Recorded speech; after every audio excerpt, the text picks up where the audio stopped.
اليوم أسامة هوساوي ذكر في إحدى الصحف أو صحيفة الجزيرة تحديدا أنه يعني في لحظة ركلة الجزاء اللي تسبب فيها ماجد المرشدي والطرد شعر أن المباراة حتفلت من الهلال، وقال في هاللحظة جاء بين عيون الأمير عبد الحميد مساعد اللي لسه ما اتخذ قرار في الاستمرار أم الرحيل.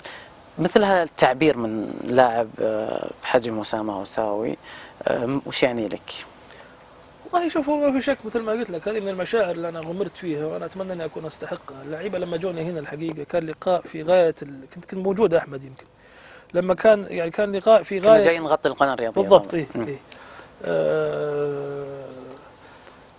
ما انت ما في داعي تبرر وجودك، يعني اكيد جاي عشان تغطي لا صار طال عمرك الفترة الأخيرة لازم واحد يكون حساس يعني. منازل الرؤساء وأعضاء الشرف صراحة شبهة يعني معلش. لا، كان جاي يغطي القناه الرياضيه. نعم شكرا.